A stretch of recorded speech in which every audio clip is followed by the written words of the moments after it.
I am glad that my Lord Pompous One, Julius Caesar, does not get to write his own history. Although I do fear his spirit resides in the White House here in America. Julius Caesar is not qualified to tell the history of Egypt, nor to write the history of me and my family.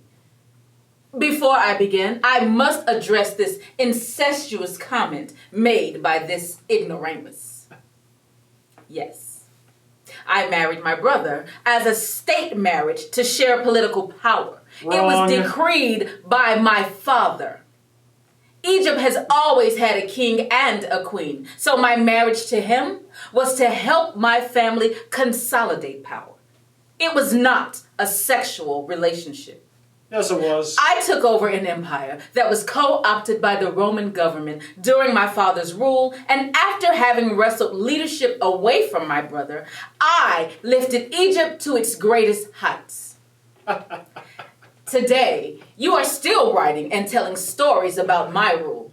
Not only was I the queen of Egypt, I was the caretaker for those hardened criminals in Rome. I was their breadbasket. Had it not been for my generosity, Roman people will not have been able to eat. Those ingrates would not understand fine and higher living had they not spent time in Egypt. It was not my personal choice to become sexually involved with these two barbarians, Julius Caesar and Mark Antony. I mean, to be honest, neither of them provided me with one moment of joy in our international sexuation. Bedding down the two of you was like spending 3 minutes a day using the facilities. Neither of you were equipped to gratify my emotional or sexual appetite. That's what you think. So I did what millions of women find themselves doing today. I faked it. She didn't fake it. The truth is that I was forced to prostitute myself with two men unworthy of my time because it secured my nation. Caesar is correct on one thing. Romans are a wrecking machine. Rome burned and destroyed everything they did not understand or did not create. So I seduced their two most powerful men, Julius Caesar and Mark Antony, forcing both of them to turn their backs on their own nation in order to protect my country. I succeeded in this while other monarchs, kings and queens, saw their nations burn to the ground and their people enslaved by Rome.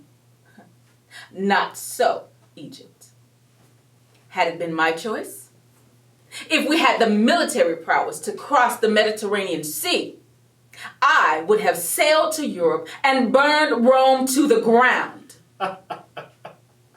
After my death, the Vandals would later sack Rome and show the rest of the world just how weak a bully they really were. Now, I am not sure if America is ready for a king or a queen. So if you are to learn anything from our time on this earth, it is that men do not know everything, and that the more men involved in the decision making, the more corruption will follow. Do not be afraid to elect a woman as your leader. I am proof that we can manage power much more democratically than many of our twisted brothers. For I am the queen of the Nile, Cleopatra, the daughter of Ra and Mayat, military commander and spiritual goddess of ancient Kemet. My word is the law, and I command this of you.